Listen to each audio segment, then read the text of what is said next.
Hello students, welcome to my channel.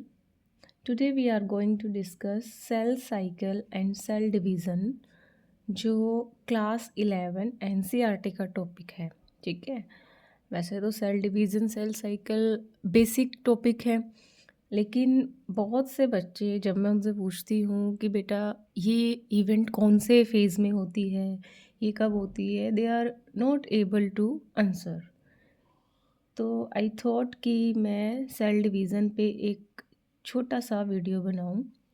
आज मैं इसका पार्ट 1 आपको बताने जा रही हूँ, जिसमें मैं आपको सेल डिवीज़न और सेल साइकिल का इंट्रोडक्शन दूंगी। देन फिर इसके पार्ट 2 में मैं एक्चुअल सेल डिवीज़न आपको करके दिखाऊंगी। Okay, cell cycle and cell division, let us start. Even the largest animal start its life from single cell. How? एक बहुत बड़ा अगर एनिमल है लाइक एलिफेंट, वो भी अपनी लाइफ स्टार्ट करता है एक सिंगल सेल से। सिंगल सेल से वो इतना बड़ा एनिमल बनता है। कैसे? All living organisms composed of cells, and cells have properties of growth and reproduction, that is division. जितने भी लिविंग ऑर्गेनिज्म हैं, चाहे वो प्लांट हैं चाहे वो एनिमल हैं, वो सभी सेल से मिलके बने हैं। और सेल्स जो होती हैं उनमें दो बेसिक प्रॉपर्टी जो है उनकी, वो है कि सेल ग्रो करती है और रिप्रोड्यूस करती है, मतलब डिवाइड करती हैं। ठीक है, कुछ इस तरह से, जैसे ये पेरेंट सेल है। ठीक है, ये सेल है, पेरेंट सेल इसलिए बोला क्योंकि ये आगे जाके नई सेल्स बनाएगी इसको, इसलिए हमने पेरेंट सेल बना दिया। ये पेरेंट सेल जैसे अभी छोटी है, मैच्योर होगी। ठीक है, जब पूरा मतलब मैच्योर हो जाती है, फुली डेवलप हो जाती है, ग्रो कर जाती है, फिर ये डिवाइड करती है, या आप ये कह सकते हो कि रिप्रोड्यूस करती है इनटू 2 डॉटर सेल्स। राइट, अब ये जो डॉटर सेल बनी है ये भी ग्रो होंगी, मैच्योर होंगी, फर्दर दे इंडिविजुअली ये वाली अपनी डॉटर सेल्स बनाएगी और ये वाली अपनी न्यू डॉटर सेल्स बनाएगी। ठीक है, अब देखो वो 2 कब बनाएगी, 4 कब बनाएगी, वो हम डिस्कस करेंगे। जैसे मतलब अगर सोमैटिक सेल्स का डिवीज़न होता है तो माइटोसिस होती है, तो 2 सेल बनती हैं डिवीज़न के बाद। और अगर आपका मियोसिस होगा तो आपके हैप्लॉइड सेल्स बनते हैं 4। ठीक है, तो वो जर्म सेल्स में होता है, वो भी मैं अभी आपको डिस्कस करूँगी, बट ये जस्ट ब्रीफ समरी है कि जैसे कोई सेल है वो अपनी लाइफ में ग्रो करती है, जब वो मैच्योर हो जाती है, मतलब एबल टू डिवाइड हो जाती है, वो 2 डॉटर सेल्स में डिवाइड हो जाती है। फिर डॉटर सेल्स जो हैं वो अपना ग्रो और मैच्योर होती हैं फुली पोटेंशियल के साथ, फिर वो फर्दर 2 न्यू डॉटर सेल्स में डिवाइड हो जाती हैं। तो बेसिकली ये है क्या सेल साइकिल? क्या है सेल साइकिल?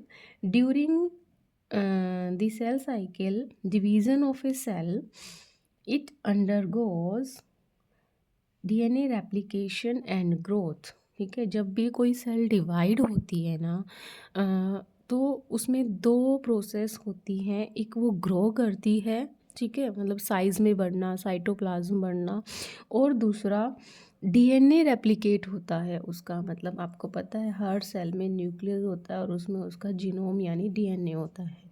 डीएनए की एक कॉपी से 2 कॉपी हो जाती है। डीएनए का रेप्लिकेशन मीन्स डीएनए की कॉपी बन जाना। ठीक है, वो आप क्लास 12 में करोगे। ठीक है, तो डिवीज़न में क्या आएगा कि सेल ग्रो करती हैं और डीएनए की कॉपी बनाती हैं, डीएनए रेप्लिकेशन करती हैं। ठीक है, और ये जो ग्रो करना है या रेप्लिकेशन होना है, all this process take place in coordinated way under genetic control. और ये सब ऐसे ही नहीं होता, जीन्स होते हैं आपके डीएनए पे, जिसके बारे में डिटेल में आप क्लास 12 में पढ़ोगे कि ये सब जीन्स के कंट्रोल में होता है और कोऑर्डिनेटेड वे में होता है। ठीक है, अगर कोऑर्डिनेटेड वे में नहीं होगा तो गड़बड़ हो जाती है, as a result genetic disorder हो जाते हैं। ठीक है, कोई मतलब फॉर एग्जांपल मान लो सेल डिवीज़न हो गया, लेकिन मतलब कैरियोकाइनेसिस हो गई, साइटोकाइनेसिस नहीं हुई, तो डीएनए की डबल कॉपी बन जाती है। उस कंडीशन को पॉलीप्लॉइडी बोलते हैं। वो मैं आपको बाद में डिटेल में कराऊंगी। मतलब कोऑर्डिनेशन में होता है, जीन्स के कंट्रोल में होता है सेल का ग्रो होना और सेल का डिवाइड होना, मतलब उसके डीएनए की दो कॉपी बनना, ये सब जीन्स के कंट्रोल में होता है। सेल ग्रो का मतलब क्या है? Cytoplasmic growth.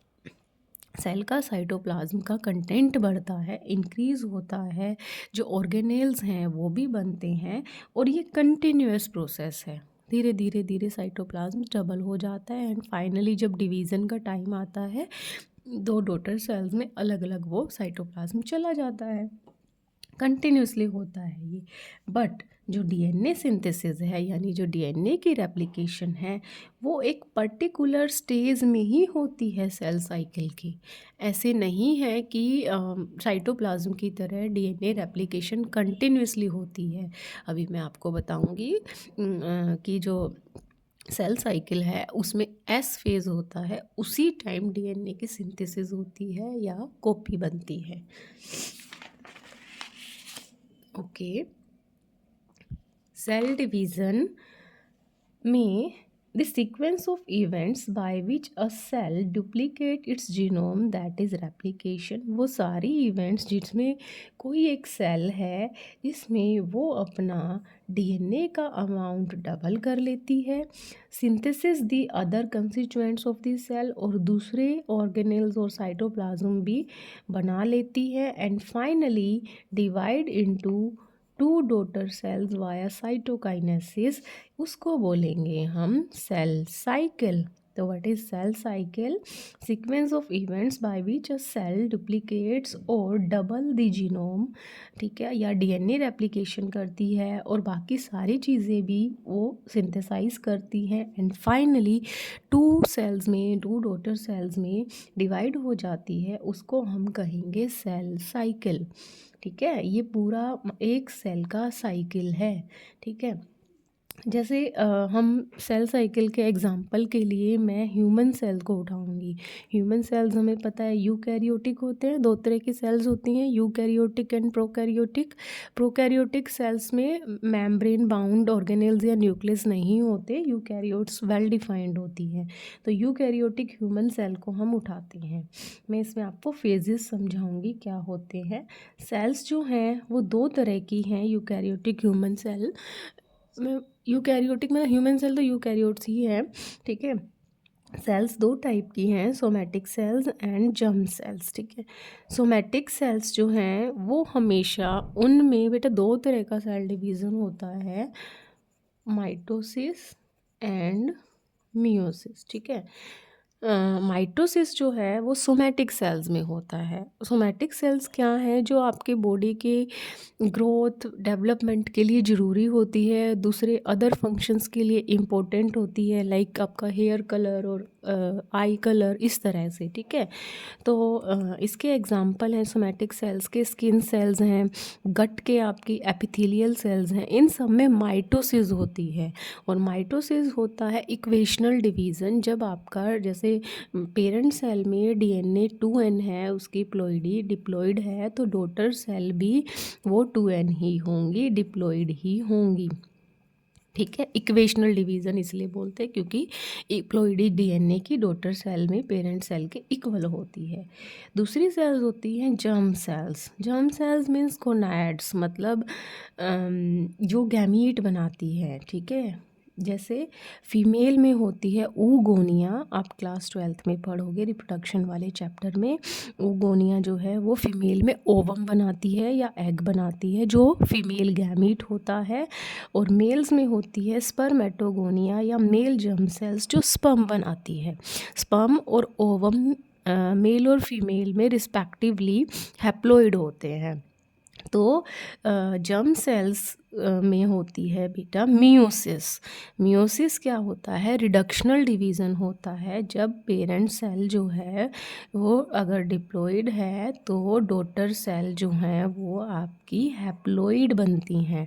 इसीलिए मेल और फीमेल के जो गैमीट हैं स्पर्म एंड ओवम वो हैप्लोइड होते हैं, एन होते हैं, क्योंकि उनमें मियोसिस होती है और उनको हैप्लोइड होना भी ज़रूरी है, क्योंकि फर्दर ड्यूरिंग फर्टिलाइजेशन स्पर्म और ओवम की जब मेटिंग होती है, उन दोनों एन के मिलने से 2n जाइगोट बनता है, फिर उससे बेबी बनता है। ठीक है। सोमैटिक सेल्स जो हैं they divide through out the life. Somatic cells जो है, क्योंकि देखो हाइट की एक लिमिट होती है, राइट, बट लेकिन ओवरऑल हमारी बॉडी जो है वो इंक्रीज़ करती है थ्रू आउट द लाइफ। तो सोमैटिक सेल्स जो है थ्रू आउट द लाइफ वो है माइटोसिस करके डिवाइड होती रहती है, जो बॉडी की ग्रोथ और डेवलपमेंट के लिए ज़रूरी है। फाइल जो जर्म सेल्स हैं जो फीमेल में वो कब डिवाइड करती है, ये इसकी डिटेल तो वैसे क्लास 12th में है। जर्म सेल्स जो हैं फीमेल में बिफोर बर्थ, ठीक है, जब मदर के वूम्ब में होती है ना लड़की फीमेल, ठीक है, तब डिवाइड करती हैं फीमेल में। और प्यूबर्टी इज़ द पीरियड जब हार्मोनल चेंजेस आते हैं बॉडी में, फीमेल और मेल में कैरेक्टरिस्टिक्स फीचर्स उनके डेवलप होते हैं। ठीक है। तो मतलब 13-14 की एज के आसपास उसको प्यूबर्टी की एज बोलते हैं। ठीक है। जर्म सेल्स फीमेल में एक तो जब फीमेल मदर के वूम में होती हैं तब डिवाइड करती हैं मियोसिस करके, और प्यूबर्टी के टाइम तो फिर वो कंटिन्यूसली मंथली डिवाइड करती है ओवम बनाने के लिए। और टिल मीनोपॉज फीमेल में जब तक मीनोपॉज नहीं हो जाता। मीनोपॉज क्या है वो भी आप क्लास 12th में पढ़ेंगे। मीनोपॉज मतलब जो मेंस्ट्रुअल साइकिल है फीमेल का वो एज 50 पे स्टॉप हो जाता है लगभग। ठीक है। तो तब तक वो डिवाइड करती हैं, मियोसिस करती हैं। और मेल्स में प्यूबर्टी पे, और फिर उसके बाद प्यूबर्टी पे स्टार्ट होती है मेल की जो मेल जर्म सेल्स या स्पर्मेटोगोनिया है, और वो थ्रू आउट द लाइफ फिर वो मियोसिस करके स्पर्म्स बनाते रहते हैं। ठीक है। Typically a cell divide once in every 24 hours. अगर हम सोमैटिक सेल्स की बात करें, हम अपनी सोमैटिक सेल्स की ही बात करेंगे। टिपिकल सोमैटिक सेल्स जो है जो एक टिपिकल मतलब on an average somatic cells जो है वो 24 आवर्स में डिवाइड करती है। ठीक है, हर 24 आवर में डिवाइड करती है।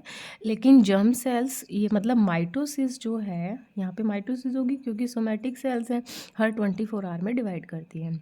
जर्म सेल्स का जो है वो डिपेंड करता है सेल के टाइप पे, टाइप ऑफ ऑर्गेनिज्म में। ठीक है, इसमें आवर्स भी लग सकते हैं, डेज भी लग सकते हैं। तो इसीलिए ये वाला मियोसिस हम बाद में डिस्कस करेंगे। वी विल डिस्कस माइटोसिस जो सोमैटिक सेल्स में होती है, उसके बेस पे हम सेल साइकिल का टाइम लिमिट वगैरह डिफाइन करेंगे कि हर 24 आवर्स में सोमैटिक सेल्स जो है ऑन एन एवरेज डिवाइड करती है। ठीक है।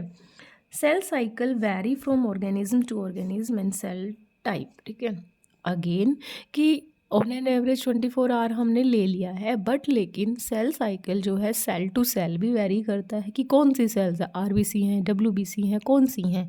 ठीक है, और कौन से टाइप का ऑर्गेनिज्म है, ह्यूमन है या माइक्रोब है कोई, या कोई प्लांट है। ठीक है। जैसे जो ईस्ट है, ईस्ट क्या है, ईस्ट एक यूकैरियोटिक सेल है बट सिंगल है। तो ये ईस्ट का जो सेल साइकिल का टाइम है वो 90 मिनट्स है। ओके, वन वर्ड के लिए आप इसको याद कर सकते हो। ओके, अब मैं सेल डिवीज़न के फेजेस आपको कराऊंगी। सेल कैसे डिवाइड करती है, कितने पार्ट्स में डिवाइड होके करती है। सेल डिवीज़न के बेटा दो फेज़ होते हैं, interphase and M phase. Interphase means resting phase. इसमें जो है सेल रेस्ट करती है, डिवाइड नहीं करती। रेस्ट मतलब कि ऐसा नहीं है कि कुछ नहीं करती, वो खुद को प्रिपेयर करती है डिवीज़न के लिए। ठीक है, कि आगे इसको डिवाइड होना है तो उसमें क्या क्या चेंजेस आएंगे, वो सब जो है वो इंटरफेस में होना होता है। जैसे चीज़ों का अमाउंट डबल हो जाएगा। ठीक है, आपका डीएनए का अमाउंट भी रेप्लिकेशन होकर डबल हो जाएगा। साइटोप्लाज्म तो कंटिन्यूसली बढ़ता ही रहता है। ठीक है, तो इंटरफेस में सेल खुद को प्रिपेयर करती है फॉर डिवीज़न, और इंटरफेस काफ़ी लॉन्ग पीरियड होता है। जैसे मैंने कहा कि सेल साइकिल जो है ऑन एन एवरेज अगर हम एक कहें सोमैटिक सेल का 24 आवर है, तो उस 24 आवर्स में से लगभग 23 से 22 आवर्स जो हैं वो इंटरफेज़ के होते हैं, और लास्ट का 1 और 1.5 आवर जो है वो एम फेज़ का होता है, यानी डिवीज़न का फेज़ होता है। ओके, तो interphase is the resting phase, जहाँ पे सेल खुद को प्रिपेयर करती है फर्दर डिवीज़न के लिए। एंड ये काफ़ी लंबा पीरियड होता है, क्योंकि सेल इसमें बहुत सारे चेंजेस आते हैं सेल में इसमें, ठीक है। जो जो नेसेसरी चीज़ें हैं वो बनती हैं आगे आने वाले एम फेज़ में डिवीज़न के लिए। फिर है एम फेज़। एम फेज़ को आप, एम स्टैंड फॉर माइटोसिस अगर सोमैटिक सेल्स में हो रहा है, एंड अगर जर्म सेल्स में हो रहा है देन इट इज़ मियोसिस, ठीक है। M phase is the phase जहाँ पे सेल्स एक्चुअली डिवाइड करती है, और ये इंटरफेज़ से छोटा फेज़ होता है, शॉर्टर होता है, 1 और 1.5 आवर का ये फेज़ होता है। तो इंटरफेज़ और एम फेज़, सपोज़ ये एक 24 घंटे का ह्यूमन सेल का सेल साइकिल है, तो इसमें से ये वाला जो है 23 और 23 एंड 22.5 लगभग आर का इंटरफेज़ है। इस वाले फेज़ में सेल जो है खुद को प्रिपेयर करती है आगे आने वाले डिवीज़न के लिए, and it is the phase between two successive M phase, मतलब ये यहाँ पे प्रिपेयर करेगी, डिवीज़न होगा, ठीक है। फिर अगेन जो है वो सेल्स इंटरफेस में जाएगी, फिर उनकी एम फेज़ आएगा। एंड एम फेज़ क्या है, is the phase when cell actually divide, ठीक है। तो ये देखो, सपोज ये वाली जो है, एक ये सेल है जिसका ऑरेंज कलर का न्यूक्लियस मैंने बनाया है, डीएनए है, ठीक है। ये यहाँ से लेके ये इतना इंटरफेज़ है, और सपोज ये साइकिल 24 आवर का है। इस 24 आवर के साइकिल में 23 आवर जो हैं वो इंटरफेस को जाते हैं, और लास्ट के 1 घंटे में ये वाले में सेल जो है वो, अब देखो यहाँ से आई 1 में और ये 2 में डिवाइड हो गई माइटोसिस करके, ठीक है। तो इंटरफेस को मैं पहले डिफाइन करूँगी, ठीक है। यहाँ कॉपी में मैंने बाय मिस्टेक पहले एम फेज़ को एक्सप्लेन कर दिया है। इंटरफेस जो है वो फर्दर 3 फेजेस में डिवाइड है, G1, S and G2। G1 is the gap 1 phase, S is the synthesis phase, G2 is the gap 2 phase. ये तीनों मिलके एक इंटरफेस को रिप्रेजेंट करते हैं। पहले आप ये देख लीजिए, इंटरफेस में cell prepare for division, cell की ग्रोथ होती है एंड डीएनए रेप्लिकेशन होता है। G1 phase is the gap 1 phase, S phase is the synthesis phase, G2 is the gap 2 phase, ठीक है। ओके, अब गैप 1 G1 कौन सा फेज है? It is the between M phase and S phase of the interphase. M phase इसके पीछे ही है, एम फेज और एस फेज के बीच में है ये गैप 1 फेज, और इसमें सेल क्या करती है, मेटाबॉलिकली एक्टिव हो जाती है, कंटिन्यूसली ग्रो करती है, but do not replicate it's DNA, ये ज़रूर याद रखना है। सेल यहाँ पे एक्टिव हो जाएगी, थोड़ा थोड़ा ग्रो करना स्टार्ट कर देगी, ठीक है, बट डीएनए रेप्लिकेशन नहीं होगी, डीएनए अभी सिंगल कॉपी ही प्रेजेंट है, ठीक है।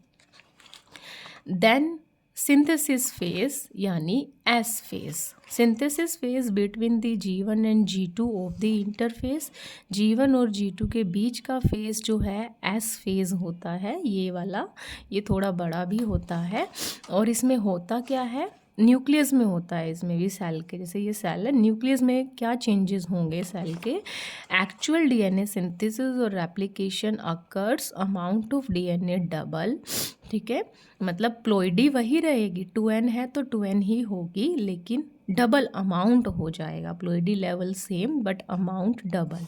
ये देखो इस वाले फेज़ में यहाँ सेल मेटाबॉलिकली एक्टिव होगी, यहाँ पे सेल थोड़ा ग्रो करना स्टार्ट करेगी, बट रेप्लिकेशन नहीं होगी। एस स्टैंड फॉर सिंथेसिस, मतलब डीएनए की सिंथेसिस। अगर ये सेल है ग्रो कर रही है तो यहाँ पे 2 डीएनए हो जाएंगे, 2 कॉपी इसकी हो जाएगी, दैट्स वाई यहाँ पे रेप्लिकेशन होगा, ठीक है। एनिमल सेल्स में एक और चीज़ होती है एस फेज़ में कि न्यूक्लियस में जो है तुम्हारा डीएनए तो डबल हो ही रहा है, but centrioles double in cytoplasm during S phase, कि सेल के साइटोप्लाज्म में सेंट्रियोल्स भी डबल हो जाते हैं। जो फर्दर सेंट्रियोल्स वो ऑर्गेनेल हैं जो आगे सेल डिवीज़न में हेल्प करते हैं, वो हम बाद में करेंगे डिस्कस। साइटोप्लाज्म में सेंट्रियोल डबल हो जाते हैं एनिमल सेल्स में, और न्यूक्लियस में डीएनए डबल हो जाता है। देन थर्ड फेज़ है इंटरफेज़ का G2 फेज़, जिसको आप गैप 2 बोलेंगे, जो एस फेज़ और एम फेज़ के बीच में है। इसमें क्या है, protein synthesis for mitosis and cell growth continues. इसमें बाकी के जो प्रोटीन रह गए वो बनते हैं जो आगे डिवीज़न में एम फेज़ के लिए ज़रूरी है, और सेल कंटिन्यूसली साइटोप्लाज्म भरता रहता है, ग्रो करती रहती है। ठीक है। कुछ एक्सेप्शनल चीज़ें मैं आपको बता रही हूँ। जो एनिमल सेल्स हैं like nerve cells, muscle cells stop division after a suitable growth, while stem cells, skin cells and blood cells divide continuously. Animal cells में कुछ सेल्स हमारी ऐसी हैं जो कंटिन्यूसली, जैसे ब्लड सेल्स हैं, स्किन सेल्स हैं, स्टेम सेल्स तो सबको ही पता है, वो through out the life continuously divide करती रहती हैं। लेकिन जो नर्व सेल्स हैं, हमारे ब्रेन की सेल्स हैं, और मसल सेल्स हैं, वो एक पर्टिकुलर ग्रोथ के बाद रुक जाती हैं, स्टॉप हो जाती हैं। हार्ट की सेल्स भी इसी तरह से स्टॉप हो जाती हैं, और वो ओकेजनली डिवाइड करती हैं। ठीक है। जो सेल्स कंटिन्यूसली डिवाइड नहीं करती, पर्टिकुलर ग्रोथ के बाद स्टॉप हो जाती हैं, वो सेल साइकिल के एक डिफरेंट फेज़ में एंटर कर जाती है, जिसको बोलते हैं Z0 फेज़। ठीक है, Z0 फेज़, या फिर जी क्विसेंट स्टेज बोलते हैं इसको, कि वो कुछ टाइम के लिए शांत बैठ गई हैं। जब उनकी ज़रूरत पड़ेगी, व्हेन उनको डिवाइड होने की ज़रूरत है, तब वो डिवाइड करेंगी। जैसे मान लो कोई इंजरी हो जाती है, सेल डेथ हो जाती है, ठीक है, तब वो डिवाइड करेगी। They divide, otherwise they enter in G0 phase. वो G0 फेज़ में भी, G0 फेज़ में वो अपने पर्टिकुलर डिवीज़न के बाद जाके वहाँ पे सेट हो जाती है, बट बॉडी में कोई डेथ होती है, सेल की इंजरी होती है, तो फिर वो डिवीज़न फेज़ में एंटर कर जाती है। सेल्स जो हैं वो मेटाबॉलिकली एक्टिव होती हैं G0 फेज़ में। ठीक है। Nerve cell, muscle cell, heart cells G0 phase में ये ऐसा नहीं है कि वो डेड हो गई हैं, वो मेटाबॉलिकली एक्टिव हैं, बट वो प्लोरीफरेट नहीं कर रही हैं। जब ज़रूरत पड़ेगी, इंजरी होगी या जब भी बॉडी को नीड होगी, वो डिवाइड कर जाएंगी, अदरवाइज़ वो वहीं पे मेटाबॉलिकली एक्टिव स्टेज में रहेंगी। ठीक है। और जो सेल्स बाकी जो हैं, stem cells, skin and blood cells animals में, और प्लांट सेल में आपने सुना होगा मेरिस्टेमेटिक टिश्यू की जो सेल्स हैं वो कंटिन्यूसली डिवाइड करती रहती हैं, कंटिन्यूसली वो G0 फेज़ में एंटर नहीं करती हैं। ठीक है। आई होप आपको अभी ये मैंने सिर्फ इंट्रोडक्शन दिया है कि सेल डिवीज़न, सेल साइकिल होता क्या है, उसमें कौन से फेजेस होते हैं, सेल कौन सी सेल डिवाइड करती है, कौन सी नहीं करती, खुद को कैसे प्रिपेयर करती है।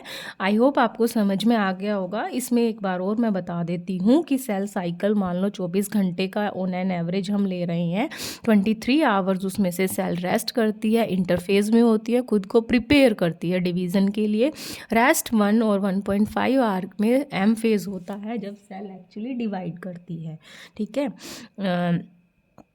तो इस वाले फेज़ में G1 S G2 फेज़ होते हैं। इंटर फेज़ में यहाँ पे सेल मेटाबॉलिकली एक्टिव हो जाती है और ग्रो करना स्टार्ट करती है, बट डीएनए डुप्लीकेट नहीं होता। S में डीएनए सिंथेसिस होता है, डुप्लीकेट होता है। G2 में और प्रोटीन्स बनते हैं। और M फेज़ में फिर आपको पता ही है फेजेस होते हैं, प्रोफेज़, मेटाफेज़, एनाफेज़, टीलोफेज़, है ना, वो डिवाइड करती है। अब M फेज़ की अगर मैं बात करूँ, उसको एक्सप्लेन तो मैं नेक्स्ट पार्ट में करूँगी, लेकिन M फेज़ के भी दो पार्ट हैं बेटा, karyokinesis and cytokinesis. Karyokinesis, kinesis mean division, Cairo means nucleus. यहाँ पे न्यूक्लियर डिवीज़न होता है, मतलब न्यूक्लियस के अंदर जो डीएनए है उसका डिवीज़न होता है अलग अलग फेजेस के through, prophase, metaphase, anaphase and telophase. जब ये फेजेस जो हैं हो जाते हैं, टीलोफेज के बाद जैसे ये सब एक सेल के न्यूक्लियस के अंदर ही होगा, आपको पता ही है, प्रोफेज, मेटाफेज, एनाफेज, टीलोफेज। फिर फाइनली क्या है, टीलोफेज के बाद साइटोकाइनेसिस मतलब डिवीज़न, साइटो मीन्स सेल का, सेल डिवीज़न एक्चुअल होता है। फिर जो है जो कुछ न्यूक्लियस में हो गया, फिर साइटोप्लाज्मिक कंटेंट जो है वो 2 डिफरेंट सेल्स में चला जाता है। इस तरह से आपने करा होगा और 2 डॉटर सेल्स बन जाती है, division of cytoplasm. Cytokinesis is the division of cytoplasm and finally 2 daughter cells इस तरह से बन जाती हैं। ठीक है, आई होप आपको कुछ इन्फॉर्मेशन मिली होगी सेल डिवीज़न, सेल साइकिल के इंट्रोडक्शन से। This is about introduction only, okay. जब हम सेल डिवीज़न करते हैं और हमें बेसिक्स नहीं पता होते तो उस चीज़ का भी कोई फ़ायदा नहीं है। एक्चुअल सेल डिवीज़न जो अहम फेज़ है वो मैं आपको नेक्स्ट पार्ट में कराऊंगी। ठीक है, अब हमने सिर्फ इतना जाना है कि सेल जो है वो कैसे कैसे रेडी होके जाती है डिवीज़न के लिए, और कौन कौन से स्टेप से उसको निकलना होता है, कौन सी डिवाइड करती है, कब करती है, कौन सी नहीं करती, वो सब। ठीक है, उसके अलावा आपको क्लास 11th की एनसीईआरटी की बुक से कोई भी आपको टॉपिक समझना है तो आप मुझे कमेंट में डाल सकते हैं, तो मैं उससे रिलेटेड भी आपके डाउट्स क्लियर कर दूँगी। Thank you so much.